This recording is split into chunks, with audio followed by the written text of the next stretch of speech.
ہم لوگوں نے جنت سے متعلق ایک سیریز کا آغاز کیا تھا جس میں ہم نے یہ ڈسکشن سٹارٹ کی تھی کہ وہ اعمال جن کے بارے میں اللہ سبحانہ تعالیٰ نے اور رسول اللہ صلی اللہ علیہ وسلم نے ہمیں بتایا کہ ان اعمال کو اختیار کریں گے اور ہم جنت میں چلے جائیں گے، یعنی جنت میں لے جانے والے اعمال۔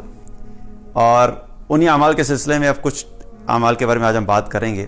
3 اعمال ایسے ہیں اور جن کے بارے میں آج بات کریں گے انشاءاللہ تعالیٰ، اور اگر ہم ان کو اپنی زندگی میں اختیار کریں گے تو اللہ کی رحمت سے امید ہے کہ ہم ان لوگوں میں شامل ہوں گے کہ انشاءاللہ تعالیٰ ہم لوگ جنت میں داخل ہوں گے۔ اب اس پہ آنے سے پہلے میں آپ کے سامنے ایک ایگزامپل رکھتا ہوں، اس سے ایک بات سمجھ میں آ جائے گی۔ دنیا میں ہم لوگوں کی جو خواہش ہوتی ہے، ہم جس بھی شہر میں رہ رہے ہوتے ہیں، ہماری کیا خواہش ہوتی ہے کہ اس شہر، اس علاقے کے سب سے اعلیٰ علاقے میں رہیں۔ مثال کے طور پہ اگر ہم اسلام آباد میں رہتے ہیں تو G10 G11 کے جو سیکٹرز ہیں وہ بھی اسلام آباد کا حصہ ہیں، لیکن F10 F7 E7 وہ بھی اسلام آباد کا حصہ ہیں۔ لیکن آپ کو اگر میں اس وقت ایک آپشن دوں کہ آپ G11 میں گھر لے لو یا F10 میں گھر لے لو، تو آپ لوگ کس چیز کو پریفر کرو گے؟ اوبیسلی F10، کیونکہ F10 کا علاقہ G10 کے نسبت یا G11 کی نسبت علاقے کے اعتبار سے، پرائس کے اعتبار سے بہتر ہے۔ اور اگر میں کہوں کہ نہیں، اگر F10 اور E7 میں سے کوئی سیکٹر آپ چوز کریں کس میں جانا چاہتے ہیں، تو آپ E7 کو پریفر کریں گے کیونکہ E7 F10 سے بہتر ہے۔ تو جہاں پر بھی ہم رہ رہے ہوتے ہیں اس جگہ کے سب سے پورش علاقے میں رہنا پسند کرتے ہیں، ہر انسان کی خواہش ہوتی ہے۔ اب ہر ایک کو ملتا نہیں ہے، کسی کو ملتا ہے کسی کو نہیں ملتا، یہ اللہ کی تقسیم ہے۔ اسی طریقے سے آپ کراچی کی ایگزامپل لے لیں تاکہ کراچی میں سمجھ آ جائے۔ کراچی کی ایگزامپل کیا ہے کہ اگر آپ کو میں یہ کہوں کہ لالو کھیت میں گھر چاہیے یا DHA میں گھر چاہیے، تو آپ کہاں رہنا پسند کریں گے؟ Obviously DHA۔ مطلب اس سوال کے اوپر تو آپ لوگ شاید پکڑ کے مارنا شروع کر دیے، سوال کیا ہے کہ لالو کھیت کا اور DHA کا کوئی کمپیریزن ہے؟ لیکن اگر کوئی شخص دور کسی گاؤں میں رہ رہا ہے، سندھ کے کسی علاقے میں جہاں پہ نہ پانی ہے، نہ کھانا ہے، نہ بجلی ہے، اس کو اگر آپ کہیں گے کہ اس میں رہنا پسند کرو گے یا لالو کھیت میں رہنا پسند کرو گے، تو وہ کیا کہے گا؟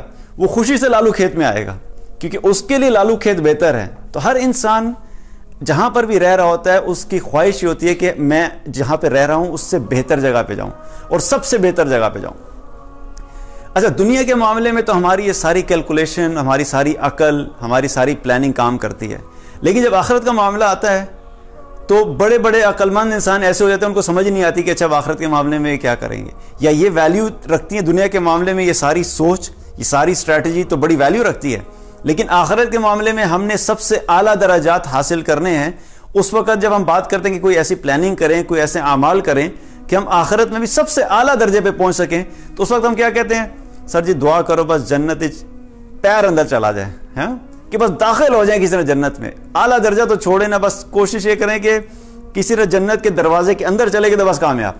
اس میں کوئی شک نہیں، اس میں کوئی شک کی بات نہیں ہے کہ وہ شخص کامیاب ہو گیا۔ فمن زحزح عن النار وادخل الجنۃ فقد فاز، کہ جو جہنم سے بچا دیا گیا اور جنت میں چلا گیا وہ کامیاب ہو گیا۔ کامیاب تو ہو جائیں گے، لیکن دنیا میں ہم کیا کہتے ہیں؟ دنیا میں ہمیں چاہیے سب سے اعلیٰ، لیکن آخرت میں کہتے ہیں یار اچھا سب سے تھوڑی کامیابی۔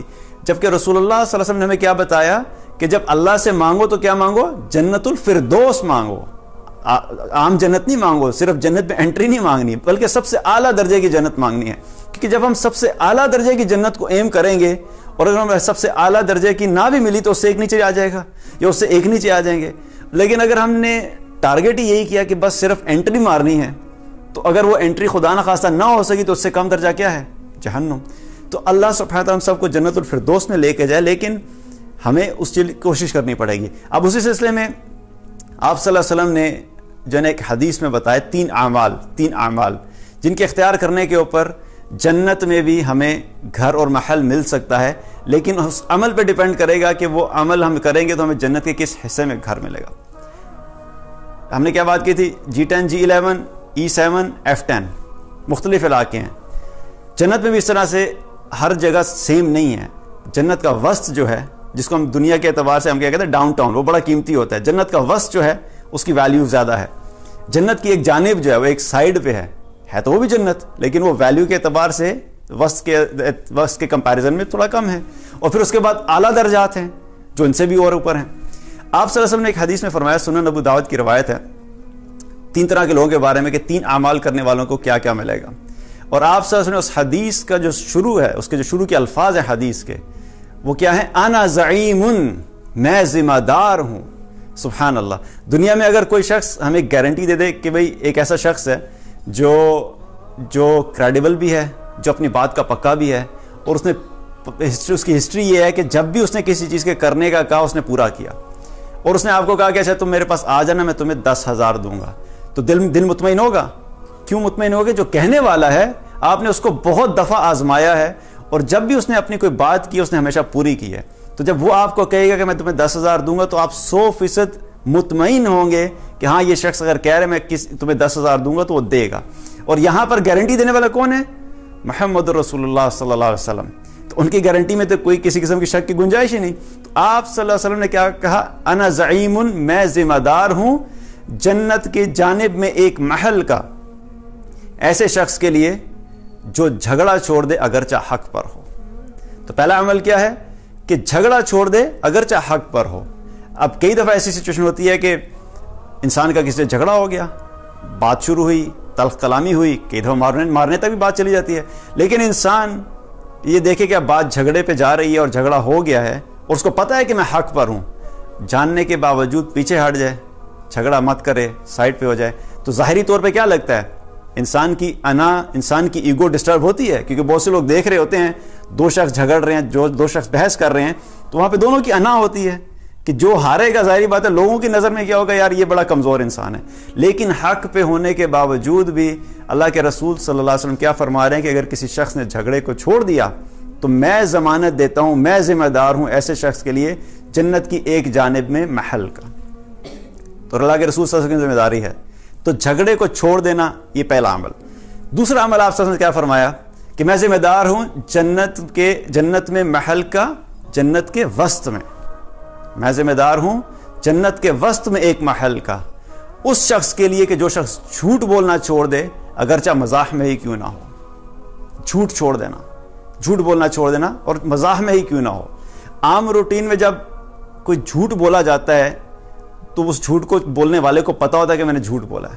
مثال کے طور پہ آپ نے کسی کی پینسل لے لی اور آپ کو پتا ہے کہ آپ کے پاس پینسل ہے, اور آپ سے کسی نے پوچھا کہ میری پینسل آپ کے پاس ہے, تو آپ نہیں, میرے پاس تو نہیں ہے. اب آپ کو پتا ہے کہ آپ کے پاس پینسل ہے اور آپ نے بولا, تو آپ کو خود بھی دل میں پتا ہے کہ میں نے جھوٹ بولا. یہ جھوٹ تو سمجھ آتی ہے, اس سے تو توبہ بھی بندے کو سمجھ آتی ہے کہ چلو توبہ کر لی جائے گی.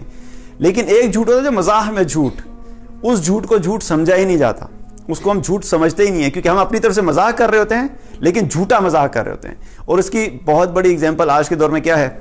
April fool. کس اتنے بڑے بڑے جھوٹ بولے جاتے ہیں, لیکن کس نام پہ بولے جاتے ہیں؟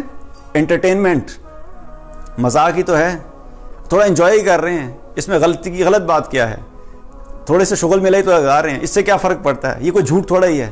تو کیا بتا رہے ہیں آپ صلی اللہ علیہ وسلم کہ جنت کے وسط میں اس شخص کو محل کی ذمہ داری آپ صلی اللہ علیہ وسلم دے رہے ہیں جو جھوٹ بولنا چھوڑ دے حتیٰ کہ مزاح میں ہی کیوں نہ ہو. تو ہم نے جھوٹ کو چھوڑنا ہے, اپنی زندگی سے جھوٹ کو نکالنا ہے, تاکہ انشاءاللہ تعالیٰ ہم ان لوگوں میں شامل ہوں کہ جنت کے وسط میں ایک محل ملے. تیسرا عمل جو آپ صلی اللہ علیہ وسلم نے فرمایا, جس پہ آپ صلی اللہ علیہ وسلم نے ذمہ داری لی کہ میں ایسے شخص کے لیے جنت کے اعلیٰ درجات میں گھر کی ذمہ داری لیتا ہوں جو اپنے اخلاق کو اچھا بنا لے. سب سے اعلیٰ درجات میں محل, اپنے اعلیٰ درجات میں گھر کی ذمہ داری لیتا ہوں جو اپنے اخلاق کو اچھا کر لے. اب آپ یہ سوچئے کہ دنیا کے اندر بھی کیا ہوتا ہے کہ جس چیز کی سپلائی زیادہ ہوتی ہے اس کی کیا ویلیو اور قیمت کم ہو جاتی ہے. مثال کے طور پہ جس کنٹری کے اندر آئل ہے نکلتا ہے اور وہ آئل رچ کنٹری ہے, تو وہاں پر پیٹرول کی قیمت کیا ہوتی ہے؟ بہت تھوڑی ہوتی ہے, کیونکہ وہاں پر وافر مقدار میں تیل موجود ہے تو اس کی قیمت کم ہوگی. لیکن جن کنٹریز میں آئل نہیں ہے, پیٹرول نہیں ہے, تو وہاں پر جا کے آپ دیکھیں تو پیٹرول کی قیمت کئی گنا زیادہ ہوتی ہے, کیونکہ وہاں سپلائی کم ہے اور ڈیمانڈ زیادہ ہے. اسی طریقے سے اخلاق کا جب معاملہ آتا ہے, اخلاق کا معاملہ, تو اخلاق ہمارے معاشرے میں بہت کم ہے. نماز پڑھنے والے بھی مل جائیں گے آپ کو, تہجد پڑھنے والے بھی مل جائیں گے آپ کو, ذکر کرنے والے بھی مل جائیں گے آپ کو, لیکن اخلاق سے رہنے والے, آپس میں ایک دوسرے کے ساتھ ہمدردی کرنے والے, آپس میں ایک دوسرے کے جو ایک دوسرے کے اندر کمزوریاں ہیں, ایک دوسرے کے اندر جھگڑے ان کو ایوائڈ کرنے والے, اچھے اخلاق والے لوگ کم ہیں. اسی لیے اچھے اخلاق کی قیمت سب سے زیادہ لگی ہے. تو جو چیز کم ہوتی ہے اس کی قیمت بڑھ جاتی ہے. تو آپ صلی اللہ علیہ وسلم نے کیا فرمایا کہ جنت کے اعلیٰ درجات میں گھر کی ذمہ داری میں لیتا ہوں ایسے شخص کے لیے جو اپنے اخلاق کو اچھا کر لے. تو یہ 3 اعمال ہیں جن کو ہم نے اپنی زندگی میں ٹارگٹ کرنا ہے. پہلا عمل کیا؟ پہلا عمل کیا کہ جھگڑے کو چھوڑ دے اگرچہ حق پر ہی کیوں نہ ہو۔ دوسرا عمل کیا کہ جھوٹ بولنا چھوڑ دے اگرچہ مزاح میں ہی کیوں نہ ہو۔ اور تیسرا عمل کیا ہے کہ اپنے اخلاق کو اچھا کر لے۔ یہ 3 اعمال ایسے ہیں جن کے کرنے کی وجہ سے انشاءاللہ تعالی اللہ سبحانہ تعالیٰ میں جنت میں جگہ عطا فرمائے گا۔ اب ایک سوال یہ ذہن میں آتا ہے کہ اچھا اگر میں تینوں کر لوں، اگر تینوں میں کر لوں، میں جھوٹ بولنا بھی چھوڑ دوں، میں جھگڑا بھی چھوڑ دوں اور میں اخلاق بھی اچھا کر لوں، تو پھر مجھے کدھر گھر ملے گا؟ کیا تینوں ملیں گے؟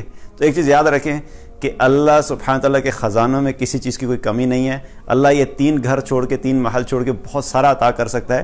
یہ سب چیزیں صرف ہمارے ذہن کے اعتبار سے ہمیں سمجھانے کے لیے بتائی ہیں، ورنہ جنت کے بارے میں آپ صلی اللہ علیہ وسلم نے کیا فرمایا کہ نہ کسی شخص نے اس کو دیکھا، نہ کسی کان نے اس کے بارے میں سنا، اور نہ ہی کسی شخص کا گمان جا سکتا ہے کہ وہ جنت حقیقت میں ہے کیا ہے۔ تو یہ سب چیزیں تو ہمارے ذہن کے اعتبار سے ہمیں سمجھانے کے لیے بتائی جاتی ہیں، ورنہ اللہ کے خزانوں میں کوئی کمی نہیں ہے۔ اللہ سبحانہ تعالیٰ ہم سب کو اعمال کرنے کی توفیق عطا فرمائے جو ہم سب کو جنت الفردوس میں لے جائیں۔